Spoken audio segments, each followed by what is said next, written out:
Hey guys, welcome back to another video. Wanted to show you a quick but really good transition drill that you can use for your defense and your offense. Now we call this rush drill. Now we can do this 3-on-2. We're going to show you in the video 4-on-3, but you can even build this up to a 5-on-3 situation. So it starts with 4 players on offense on the baseline, 4 players on defense at the free throw line.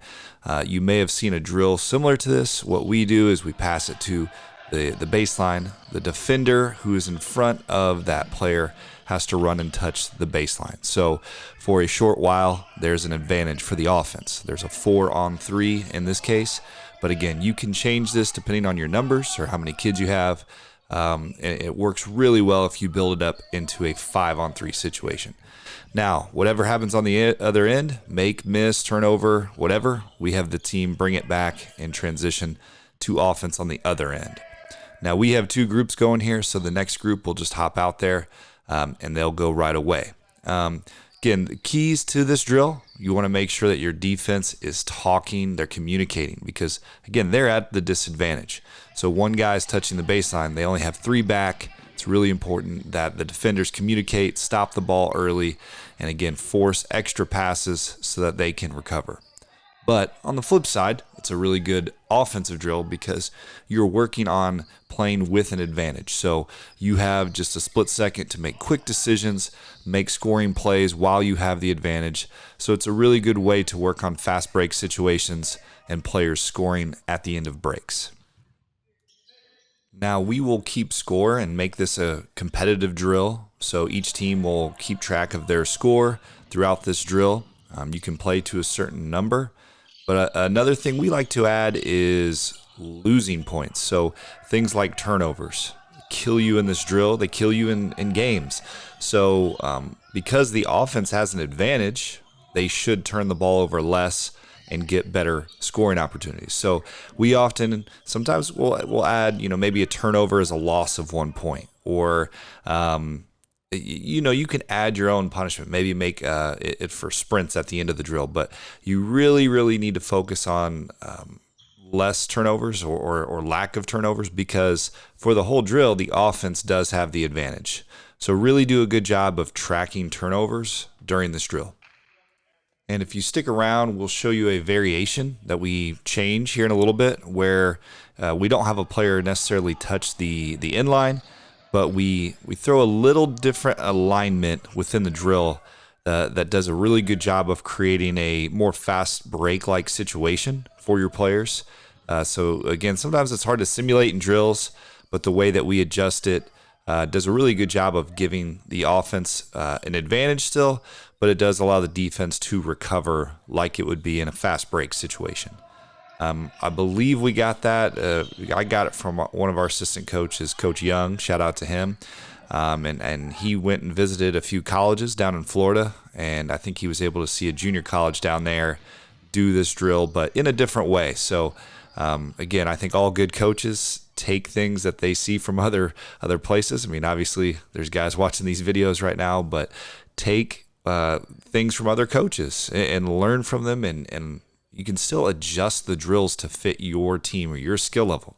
If I'm coaching a set of 3rd graders or 10-year-olds, I'm going to adjust the drill to still benefit them and challenge them, but I'm going to change it than what I might do with a varsity basketball team or a college basketball team. You have to make adjustments, and then as the team masters it, just try to make it harder, try to make it more challenging. So as your team gets used to a drill, add a different rule, add something that's going to be more challenging for the players, and I think they'll benefit from that.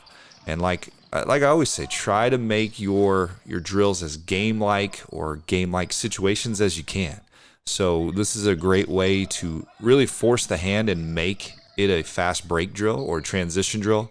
It's a good drill to force a disadvantage on your defenders, because that happens a lot in games. So anytime you can do that in drills, it's going to benefit your team. Now here is our variation. We call this rush advantage. So now we change the alignment of the players. So you can see across the free throw line, there's going to be 2 defenders and 2 offensive players. Now on the baseline, the 2 offensive players are on the inside, the defenders are on the outside. Now, as the coach passes it to a player, everyone's just sprinting back. No one has to touch the line. So you have 2 offensive players ahead with 2 defenders, and the defenders that are on the outside or the the back part of the baseline, they have to sprint down and try to cut off the offense before they get an advantage or a fast break. So this is a great little change or a little variation that still simulates what you might see in a game, and puts your players in different positions than they might be in the traditional rush drill. So I like this variation because it is very game-like, where guys have to communicate, they have to talk, and you're really put at a disadvantage as an offensive player. As a defensive player.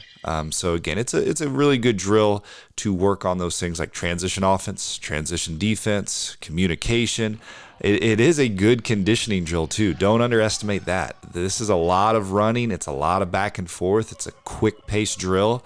So this is a really good drill to just get some natural conditioning and practice, and to get your players to play faster and to make quicker decisions.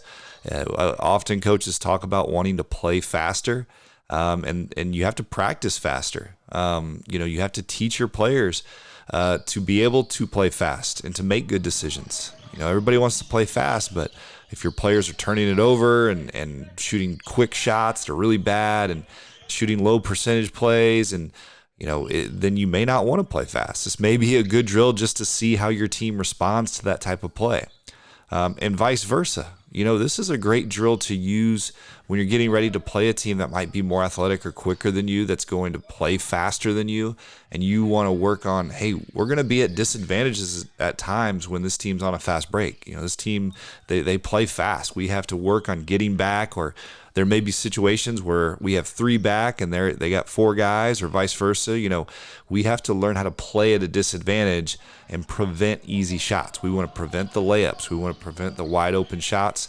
So if we can make the offense throw 2-3 passes, by that time the defender should be recovered and everybody should be back. So again, I hope this is something that you can use. Again, it fits any type of numbers. You can do you could do 2-on-2 and make it a 2-on-1 fast break, or you could go 3-on-3 and have one person touch the line. We like to build it all the way up to 5-on-3 as a drill, where 2 guys are touching the line and the offense has 5 guys flowing down against 3 defenders. So again, adjust these drills accordingly to fit you and to benefit your team. I hope these are drills that'll help you. Again, if you have any questions, leave them in the comments. I love hearing from you guys. Appreciate all the support and all the things that you guys say, and email me. So again, thank you. Again, just want to be a resource and help you guys out, and I hope these drills will help your practices.